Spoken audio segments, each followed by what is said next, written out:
In this video, I want to share with you some sensory activities that you can do with your toddler. And most of these activities can actually be accomplished without buying any materials. I made most of them with stuff I had laying around the house or actually been collecting for purposes like this. And just a heads up, you actually don't have to do all of these activities in one day. I'm certainly not. As sometimes it does take a while to collect some of the materials, but it's nice to have new activities to introduce to your child. The first activity I'm going to be introducing to my son is a pretty simple one. You basically fill up a little jar and put a prize in it, kind of like a little treasure jar for them. This is actually just an old vitamin box case that I had. I just peeled off the sticker and cleaned it with some Gooby Gun, and there's a little sticky to it. And then I put in some felt balls in here that fit inside. And what this one is, he's going to have to learn how to twist it open to get to the felt balls. And similar to this, we had a small little one here that does the same thing. And you don't actually have to always use twist caps. What I have here is actually like a to-go container, clean of course. And inside it I have this little card that he likes playing with.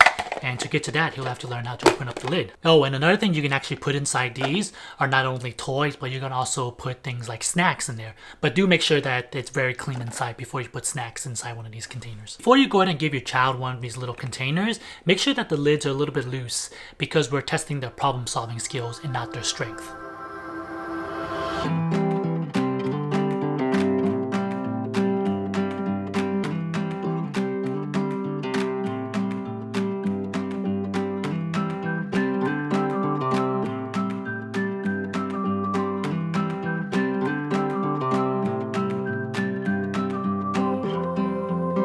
The next activity is meant to boost your child's imagination and just kind of let them play around with the way they want. And to do that, what I'm going to do is use some contact paper here, and I'm going to put it against this wall right here with the sticky side facing out so that they can just put whatever they want to stick to the wall that I have pre-cut for them.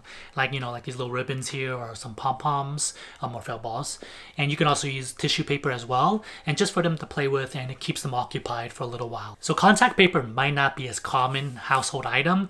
However, for me, I actually did recently make the IKEA kitchen into a Montessori functional kitchen with running water, and I had a bunch of contact paper left over, so I'm gonna go ahead and make use of it, as I'm not sure what else I'm gonna be doing with it.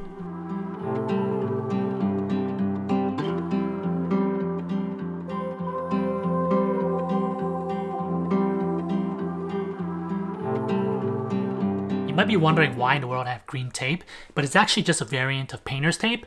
And the reason why I use painter's tape is because you don't want to peel off any of the paint on the wall when you do remove the sticky board. For the next activity, what I'm actually going to do is turn all these cardboard boxes I have behind me here that I've been saving up for a while into a cardboard maze. And the reason why you want to do this is to encourage spatial exploration. So they kind of learn the in and outs of having the whole body go through places. And normally I would use something like binder clips to clip the boxes together, but I have very odd sized boxes, so most likely I'm just going to have to make through with tape. And here's a quick tip. If you feel that the boxes you have aren't quite high enough, what you can actually do is pull up the four edges and then tape them up so it makes the box higher. And the same holds true for the longer pieces that you use as a tunnel. As you can see here, I actually put the edges up on both sides to make the tunnel longer.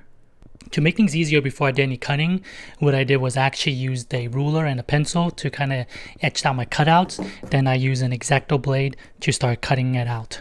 If you have any long tunnels that are actually between two boxes, I would suggest that you make the cutout here on top. I made a square. You can make a circle if you want.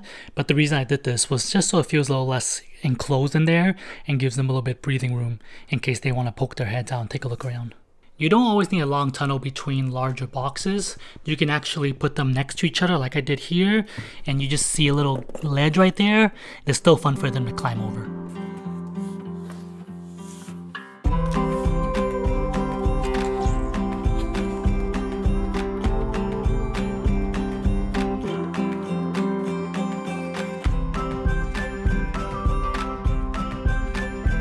For the next activity, it's fairly simple. I'm going to have a little jam session with my son. This one's fairly simple. All you need is a wooden spoon and several pots and pans. It can be metal or plastic. Just make different sounds for them, and they'll have a little fun banging on them. Here's a little fun fact. Did you know that musical training is actually linked to have benefits for things like math skills? Who would have thought, right?